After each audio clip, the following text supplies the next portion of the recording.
Elite Expert Insider, the podcast that educates, inspires, and motivates you to take your business and life to the next level. We would like to thank Audible for supporting Elite Expert Insider. Please go to the link bit.ly/Elite Audible. That's bit.ly/Elite Audible and get a free 30-day trial to show your support. Thank you, Audible. Now to Elite Expert Insider for conversations with industry leaders. Welcome, everyone. This is Jenn Foster, and today we have the pleasure of interviewing Miguel de Jesus, and we're excited to hear all about him. He has written the book Success Leaves Clues, and he is a highly accomplished C-level leader with more than 20 years experience of business management and global sales marketing. So he works with Fortune 500 companies in sales, leadership, and training. So we're really excited to have you here, Miguel, and welcome. Happy to be here, Jen. Great. Well, tell us a little bit about who you are and what you do, where you came from. That's a great question. So for those of you unfamiliar with New York City, I grew up in the borough of Manhattan, New York, on what is called the Lower East Side today. And it's got a whole host of different names attached to it, and lived in what's called public housing in New York City. So public housing has thousands of people living in one tall structure. In our building alone, there were probably about, total of about 1,100 total people living in one structure. Two-bedroom apartment. My mom and dad and my younger brother and I grew up on the Lower East Side. So having gone through the public school system of New York and also going to the High School of Music and Art in uptown Manhattan, I did that for 4 years. So I have been trained in classical music, know how to do that. I also do jazz, Latin, combo mix. I like music. I like good music. And I can distinguish the difference between good and not so good music. So that's one of the things that I did. Owned a retail store in New York City back in the late 60s, myself and 3 partners. So we were in what is affectionately called in New York the rag trade. The rag trade has anything to do with selling clothing. So we learned a lot doing that, and did that for about 3 years, closed the store down, and decided to go work for a company. So I got hired and worked for Xerox Corporation in sales and in operations for a total of about 20 years before I moved over to another smaller company.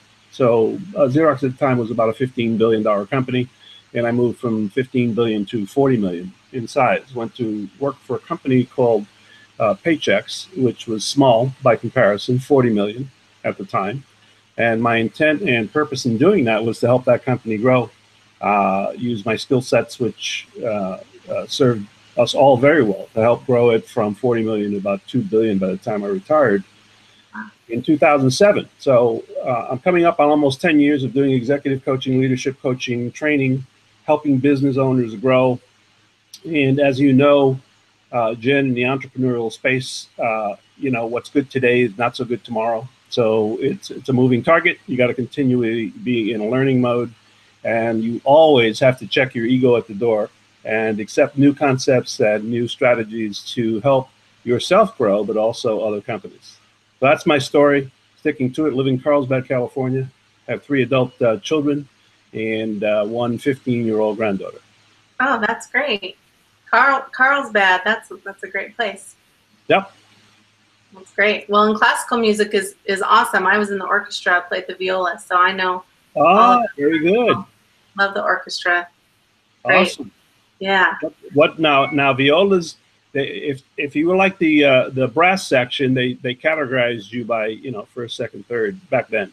Mm-hmm. So I will accept the glory of being first trumpet during my college days. You were the elite. They always put me in that second category, so they always made fun of the violas. Just like you'd make fun of the trombones or something, right? That's funny. Yeah. But I always loved the trombones. They were good. Yeah, for sure. Well, tell us a little bit. So you became a well-known expert in your field by learning from like working all those many years in Fortune 500 companies. And who would you say your mentors or models were as you were? I've got several mentors and models along the way. So what served me well in a corporate setting was to attach myself to at least 2, 3 different mentor role models that served to guide and counsel me and give me feedback along the way in a corporate setting. Because I wasn't born into a corporate environment. I got hired into one. Tried to learn all the stuff associated with a corporate environment. I feel blessed in many ways, but one of the ways I feel blessed is during my selection of 2 Fortune 500 companies, I selected well. I am not one of those people who regrets a corporate setting, had a problem in a corporate setting, had none of those things. Probably because I was a contributing leadership elite performer. And when you perform at any level, whether it's in an entrepreneur setting or a corporate setting, people pay attention to you. They actually ask you your opinion, Jenn, and ask you how you can help them grow the company. So I was blessed and fortunate in 2 occasions to do that. In the second company that I retired from, which was Paychecks, I actually was very happy and excited to lay the foundations of growth, both by helping to found Paychecks University and to helping grow the next levels from a succession planning, leadership planning standpoint. You cannot scale and grow a business unless people are ready to assume greater responsibility. So I enjoyed laying out the foundations of what ultimately became the Paychecks University leadership programs and sales programs at that company. So those are the things that led me along the way. I probably cannot overemphasize the significance of having people that you know, like, trust, and respect giving you guidance and coaching. And that's an internal setting, etc. But I also, for the last 10 years, have invested a lot of money in personal development, as I have always done that. Personal development, by definition, is personal, so you shouldn't expect anybody to do it for you or to you. Right. And so I never waited or asked for permission in the area of personal development. I just went out, sought some leadership people, some mentors, some people who could shorten the gap between knowledge and execution so that I could accelerate performance and hence results faster, quicker, and better than I could if I tried to do it all by myself. That notion that we've all grown up with, that you pull up your bootstraps and you go out and do it by yourself, it's an interesting concept, but that's probably the quickest way to failure. And we really should be suggesting to people, our students and our coachees, that they should seek out support, assistance, mentorship from people who can help shorten that gap. Right. So that's my story of that. Yeah. Yeah. Well, and it's always better to follow in someone's footsteps than to create your own path. Absolutely. Or even if you've got nobody that's actually been there before you, but 2 minds are better than one. The power of mentorship and the power of mastermind is very, very significant in the things that I've done in the last decade. Yes. Yeah, masterminding is very good. And if people don't know what that is, explain what would be a mastermind. Well, a mastermind, the original concepts were popularized by Napoleon Hill's book in the 1920s, The Think and Go Rich. He was actually commissioned by Andrew Carnegie to go study some of the 50 to 100 most successful business people on the planet at the time. And one of the key principles that he discovered was that successful people don't talk to themselves. They talk to other people, other successful people. They share. They are collaborative. Probably people who are not in the same industry, though. I will add that caveat. Developers didn't all meet and talk to developers. But in non-competing industries, the power of multiple minds thinking about the same issue is very powerful, because the strategies, techniques that have been successful in one industry are very transferable to other industries. Let me give you an example. I'm speaking at an event in the end of August, third week of August in Chicago, and I'm speaking to the pet industry, the Association of Pet Industry Owners. So it runs the gamut from the actual pets to pet supplies to boutiques to shampooing services. I mean, it's an interesting, eclectic group of business owners.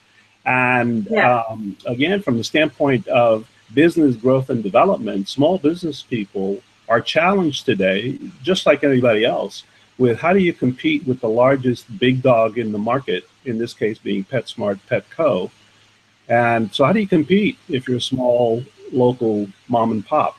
So among the things that you and I both know are very successful from a marketing and direct marketing standpoint is publishing a book. One of the things I'm going to talk to them about is, do you have a book? Would you like to have a book? Why don't you have a book?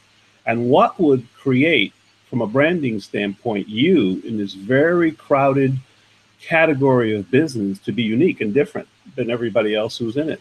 I guarantee you, because I've been to the Petcos and the big stores, you walk in, it's basically a warehouse, all right? In one corner, you may have a cute little pet being trained, all right? That tugs at your emotions.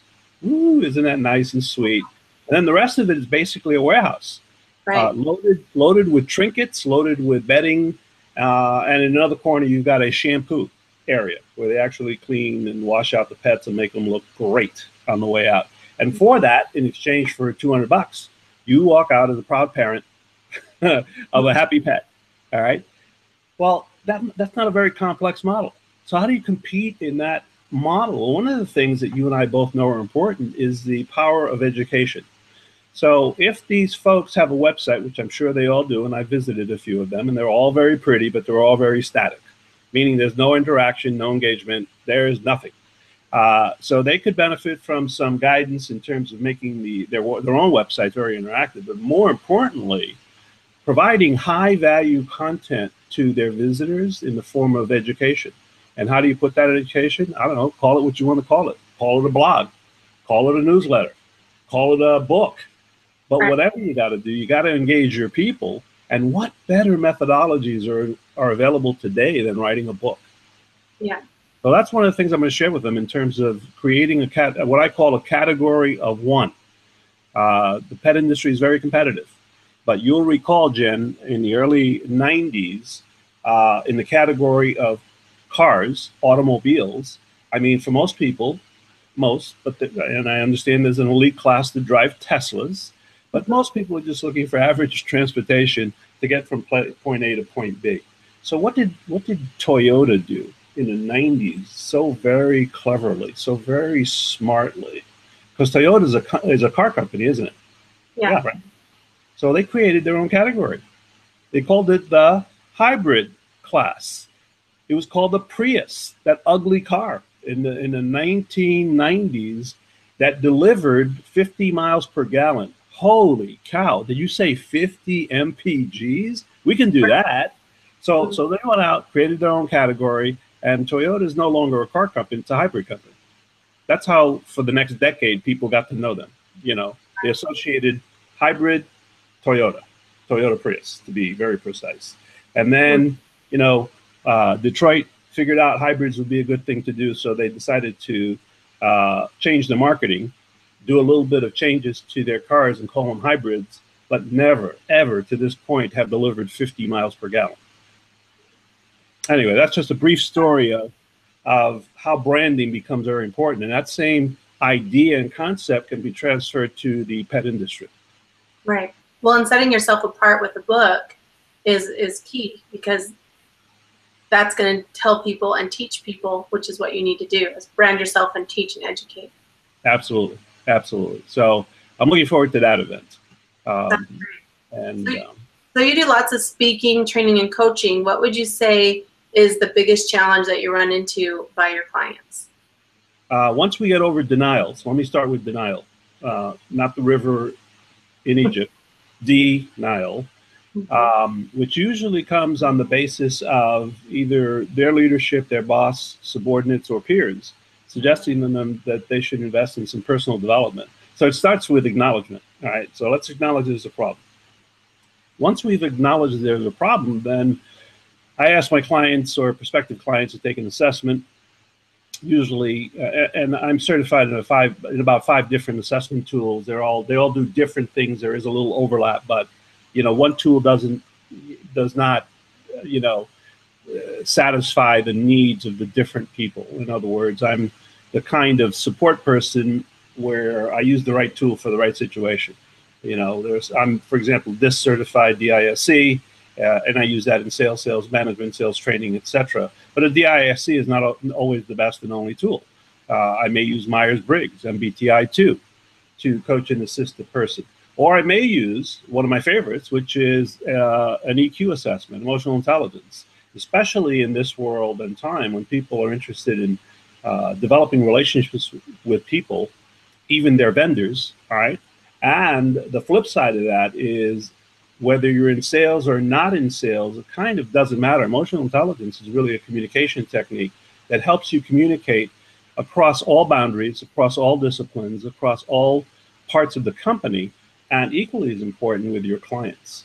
So once we get to acceptance, then we get into assessment. And from assessment, I help the clients develop their plans of action on how they can moderate, develop, and strengthen some of the skills that have been laid out for us in terms of the assessments. So the assessment tool becomes an excellent foundation for developing a plan of action, which we then decide to implement over a 30, 60, or 90-day period. Then we come back on the back end, do another assessment. We do a 360 assessment, asking the entire organization to comment by virtue of a survey on specific questions that we ask them, so that we can in fact notice if there's been a shift, a change, increase, or decrease, depending on the issues that we have encountered in the behavioral responses of that candidate. Does that help describe the process? Yes. Yeah. It's pretty involved. It's not a quick solution. People's solutions are not quick by definition. They require time, engagement, feedback, and development. So that's why the process really works best when you do it in a 30, 60, 90-day time frame to evaluate progress and any transformational change that's going to take place. One of the things I promise people is they're going to transform. You're not going to be the same person today that you were yesterday, right, or today as we move forward, if you decide to work with me. And that's in not only in the area of personal development, it's also in the area of business marketing and development. Mm-hmm. Well, I think you hit on a key thing there, which is, asking the questions and taking the survey, getting the feedback with the follow-up. Because, a lot of times you'll try and change, but you don't go back and ask yourself the questions like, what exactly happened? You don't do that survey and go over that. So I think that you hit key right there. Absolutely. And Jen, as you know, sometimes in casual conversation or in a presentation or a sales presentation, people react a certain way. I sometimes will pause the interaction from wherever I am and ask the person what's coming up for you. When I use that phrase, what happened? Because I saw a physiological change in you. What did that bring up in you? And that's because I work very hard at paying attention. See, it's real hard to pay attention when you're talking. So when you talk, then shut up and pay attention. All right. Look at the physiology, listen to the words, and then go from there and really, really engage and understand the nature of the problem that the person is communicating to you. And if you're real good at that, I guarantee you're probably looking at an excellent transformation and engagement with a client that's going to value you in a very large way. Yes. That's some really good key points right there to anyone in your field or anyone that's coaching or even in any kind of business is listening. Yep. Yeah. That's great. So what would you say are the top 3 questions that people ask you about what you do? Top 3 questions are, okay. So I'm gonna show you here. Here's a question that they ask, and it's the title of a book. Mm-hmm. All right. So what do you do? So this is an anthology book that you're familiar with, where in this particular book there are 39 co-authors, and we answered the question. You go to a cocktail party, you go to a new event, networking event. What's the first thing people ask you? So what do you do? And it's not a new question or a different question, but I guarantee you, Jen, that very few people spend any time thinking about replying to that question. It's coming. It's predictable. So what do you say? Well, some people go into their 20-second, 30-second elevator pitch. Well, that's so salesy and so dated and so weak and so I don't know. I just think it's it's not as professional as it could be. So could you still have a 30-second introduction? Of course you can, but it doesn't have to be pushy. It doesn't have to be salesy. In fact, it's better if you leave the person with a puzzlement, bewilderment, and a question mark after you say what you've said, because then they'll ask you, what does that mean? You know, can you explain to me a little bit more about what you do? And then you get into a further conversation, or even invite a person to a small coffee meeting in the morning. I do a fair amount of that. Actually, I get invited to a lot of those. One of the most dangerous expressions in coaching and consulting is, can I pick your brain? Well, I've invested a lot of money on that brain in knowledge, and I generally don't give away my information for free. But because I like you, I'd be more than happy to have a 20-minute strategy conversation with you if that's really what you want. But it would be more effective in my time and your time to avoid driving somewhere to have coffee when what you're really looking for is information. And so I cut to the chase real quick. I don't try to be offensive. I need to manage my time, not their time. And to the degree that I can accomplish developing a relationship, providing value, sharing, education with someone in 20 minutes, I'm always available to do that. But, that the traditional training is invite somebody, to coffee. That's kind of old. That's very B&I-ish, and I don't do that. I don't. Interesting model for them, not a good model for me. Does that make sense? So that's question one. So what do you do? And then I work in the area, Jen, of three areas. One is mindset, skill set, and tool sets. So once I, through a complimentary 20-minute discussion, determine that they've got a mindset problem, everything else that they called me about is really second nature. But here's what I've learned in working with people. You have to give them what they want and then deliver what they need. But you can't do both at the same time. Even if you're in total disagreement as the master sensei of problem solving, all right, you cannot give them the answer. You have to teach them, or at least I do, how to think for themselves. I mean, I don't want that kind of client on a perpetual basis. That's not very instructive to them to have to rely on a sensei, and it's really boring for me. So I usually help them through their thinking, give them a process and a system so that they can do it for themselves. So that's the mindset component. So after mindset, then we go into skill sets, and I can evaluate that fairly quickly. Most of the time when people have already admitted that there's a gap, or my assessment has shown there's a gap, they're ready and admit and own up to the fact that they can't do it themselves. So that's a skill set issue. And that requires more than a 30-second conversation, 30 minutes. It could be a succession of meetings over 30, 60, 90 days to begin to shift skill sets. That's very true in the sales setting, sales environment. I'm very good at copywriting or saying in words what effective salespeople do and how they position themselves and what they say. That is a skill that's transferable, but it takes time. Jen, let me ask you a question. Have you ever been at an event or listened to somebody and they said something to the audience or to you? First of all, it made you feel like they were speaking to you. And then number two, it was so non-salesy but effective. All right. And you said, wow, your little voice in your head said, wow, I'd like to do that. Or how can I do that? How quickly can I learn it? Well, those are skills that are transferable. There are models that are transferable where people own it. Yes, originally is going to sound scripted, but until you internalize it and own it, at that point, it will become more authentic, more real, more easy. So that's the second component I teach on, skill set. And the last one is tool set. See, everybody really hires you for tool set. Right? They want the answer. They want it now.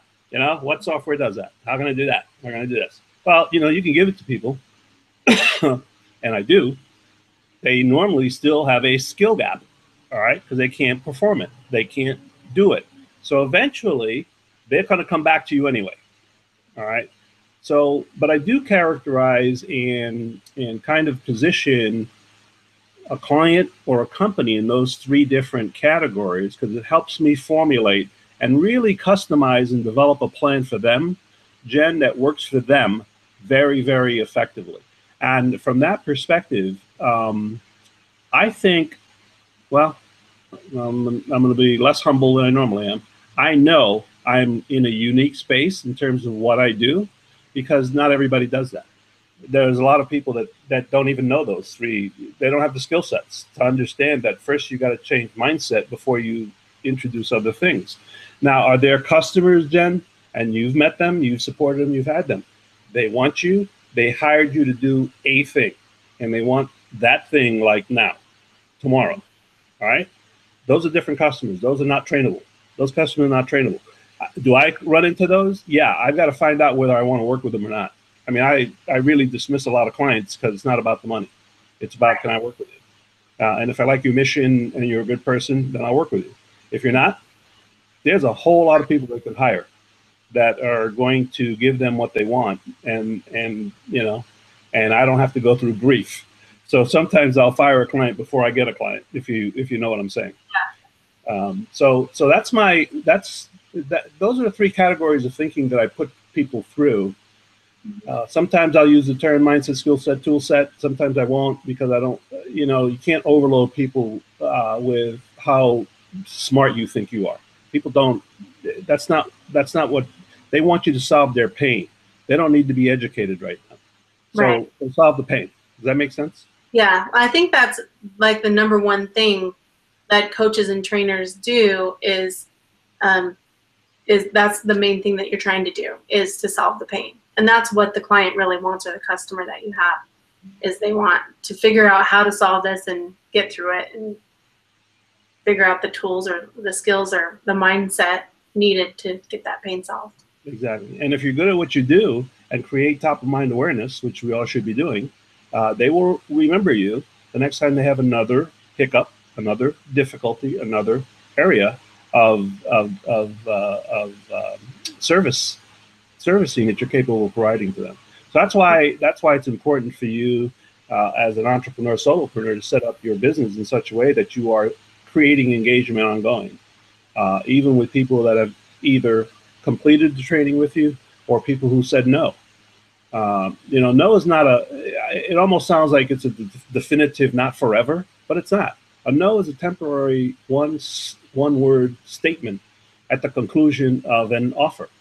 So no's is not, I'm not ever going to use your services. Right now, it's just right now, which is the way I interpret it. They just said no for today. But there may be other services I can provide them. So my goal from an ongoing engagement standpoint, through the use of automated marketing systems, is to stay in touch with them, providing them high-value content along the way until I touch base with them on that day that they have that large pain where something happened. You're in the business, Jen, of helping people transform and being transformational to their target market by delivering their message to market, their uniqueness, their messages. Well, how do they do it? Once you help them with, you help them with the how. All right, they've always stumbled with the how. How? Well, how is real easy in today's environment for you, for me, for those of us who know how to do that, right? But they still think it's such a massive undertaking.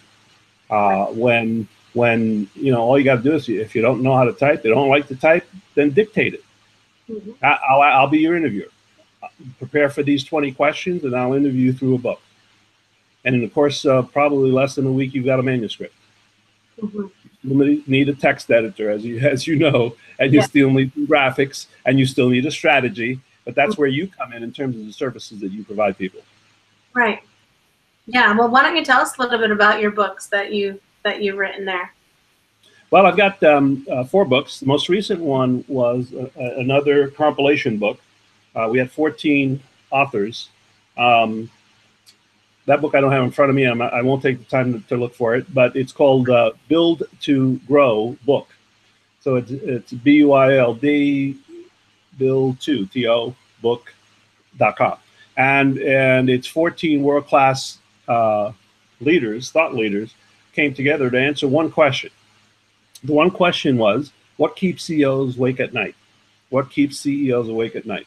I actually did the Google search and put out what keeps CEOs awake at 2 a.m. in the morning, because I did the research and presented it to the team as a concept presentation to create a book. Because one of the things that I had noticed over time in terms of working with larger companies is that nobody writes to corporate executives. Everybody's writing to an individual. You know, some of the top authors and leadership people in that space, Jack Canfield, Ken Blanchard, to name a few, Brian Tracy, who's a prolific writer, they write to circumstances, they write to an issue, they write to, you know, how to gain greater focus. But nobody's really writing to the executives who are struggling every day to grow a business and to attract customers. Oh, and by the way, to attract employees. And then what do you do to engage them, right? How do you keep them? So nobody was really writing to that group. So 14 of us got together, decided to write it. We're all authors in our own right. 12 of us know how to write the books, do the books, get it done. And we started that process September 1, 2015. And December 18, 2015, we had the e-Kindle version of the book, which again, strategically, we did that for the purpose of getting #1 ranking and putting it on the book cover, as you know. So we turned that into #1 bestseller in 14 categories and 3 continents. And it happens to be 3 continents by virtue of the writers. All right, 2 of them are Canadian and 2 Australians. Well, congratulations. The rest of us were U.S. based. So we had a lot of fun with that. So think about that. If you actually know what you're doing, can you write a book in 90 days? Yep, because we did it. And it's all possible and great content. So that was book number 4, compilation book. Book number 3 is called Let Your Emotional Intelligence Do the Talking. I'm a certified emotional intelligence consultant trainer through an organization called Talent Smart, headquartered here in La Jolla, California. And so I wrote my own book without any case studies. Here's what I've learned. People who have a problem and want it solved now really couldn't care less about all of the case studies that you got. So the case study book was written by 2 PhDs, because that's what they do. They research, case study, and all that. And I took 17 of 61 principles of improving emotional intelligence and wrote a quick book for target market aged anywhere from 15 to about 30. All right. And this may sound odd to your audience, but I actually give it away to students because my goal is to have them transform, and they're broke. That's not a revenue stream for me. That book is specific to, it's my oversized business card is all it is. And it's called Let Your Emotional Intelligence Do the Talking. It looks like that. And I think it's great that you mentioned this, because you know, you're giving the book away for free, and some people would say, what? Why would you do that? But you have a passion for teaching and helping these people, the age group that you mentioned, and you want them to learn for themselves. So that's why you do it. Absolutely. Now you just asked the question that you just answered a question that you didn't ask, but that is one of my whys. So as I work with people, I ask them, you know, why do you want to write a book? What's your why? You do the same thing, because when you get to a deeper why, every objection and every obstacle along the way is going to prevent them from success. Unless you have a stronger why, then a stronger won't. And that is teachable. That is at point of intake. Once I do an assessment, I kind of know the thinking based on what I'm looking at and reading in the assessment of how those prospective clients or clients process information. All right, because what you and I may consider nothing, they get all hyper and freaked out because it's such a huge obstacle for them. All right, why? Because they haven't experienced it before. It's new. It's normal.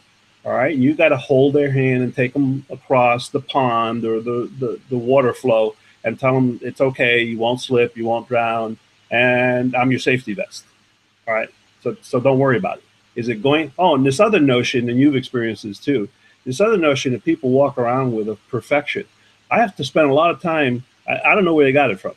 All right. By the way, I used to be in the same camp because I went to the same schools, the same pastor, preachers, reverends, etc., parents that had whatever notion of success was always contained with perfection. Well, that's not true. That is a falsehood. Take any professional athlete who makes a lot of money from their job, J-O-B, which is also a sport. I guarantee you they don't always win. And they didn't start out winning. I mean, there's a great video I show people where that captures Michael Jordan and his rise. He got cut from the high school basketball team. Now, for those of you who are unfamiliar with competitive sports, when you get cut, that means you don't play. So from that standpoint, was he always a winner? No, but he became more of a winner by virtue of those setbacks, which set him up for a great comeback. And that's what I try to teach people. I said, don't get wrapped up in so it wasn't to your level of perfection, whatever that means. All right. And then normally I share with people my two definitions of when I expect perfection. It's only two times I expect perfection. And that's for life-saving emergency surgery. That's one. And then the other time is takeoffs and landings on flights. I expect perfection. All right. Everything else we can recover from. All right. So you got some misspellings in that. You missed the word. I normally, especially to the students that I gift my book on emotional intelligence to, I tell them up front there's probably a few typos in it. Don't worry about it. All right. Don't get all wrapped up. I know you're studying English and proper spelling, but don't get wrapped. And I say that with the English teacher in the classroom, because I do volunteer work at the schools. I said, don't worry about it. Please don't write me that I've got a misspelling. I know it. All right. And then I'll find one and show it to them. I said, on this page, you'll find it. All right. Do not tell me I have I don't care. All right. I just want you to get the message, learn the lessons. So I think, Jen, I like to have fun with what I do. That's the other component in my life. If I can't have fun with it, I probably won't do it. We're only on this planet for a short period of time. Let's figure out what we're good at, close the gaps, get the skills, and then have fun. Yeah. Because if you can have fun, wow, you can affect so many more people on this planet from a position and mental standpoint of recognizing and having fun. And I kind of like that, because sometimes we're all too serious, all too wrapped up in, well, I got to meet this deadline, I got to do this, and I got to do that. No, you don't have to do anything if you work for yourself. I get the other component, all right, that if you're an employee, you do have to do things in exchange for that paycheck. I get that. But you can also be gracious, show gratitude, and have fun along the way. If you're miserable, I will also help people transition to a different job if that's what they want. Mm-hmm. But they don't have to stay miserable. Right. I love that. Have passion, be grateful, and have fun. Great. That's great. Well, thank you so much for being on our show today. Tell us where they can find you. What website can they go to find all your information in your books? Yeah, my website. In fact, I could download a free copy of the Let Your Emotional Intelligence Do the Talking at my website at www.coachmiguel.com. That's www.coach, Miguel, Miguel.com. And I can always be reached via email at Miguel@coachmiguel.com. That's Miguel@coachmiguel.com. So, Jen, it's been a pleasure for me to be with you, share with you a few perspectives. Hopefully I didn't speak too fast for your audience. And I gave them enough information that's actionable, that they can actually go out, make a difference, and make an impact, not only in their neighborhoods, but in their families and in the world. Yes, thank you so much. And we'll put that URL, domain name at the bottom of the screen. And thank you to our listeners for listening today. Please like and review, and please subscribe to our podcast. We'd love to hear from you. And thanks again for listening. We'll talk to you next time. For more information about us, go to eliteonlinepublishing.com. To get your free book, The Accomplishment and Success Story Starter, simply text your name and email to 832-572-5285. That's 832-572-5285. We'd also like to thank Audible for supporting Elite Expert Insider. To get your free 30-day trial, please go to bit.ly/Elite Audible. That's bit.ly/Elite Audible and get your free 30-day trial to show your support. Thank you, Audible.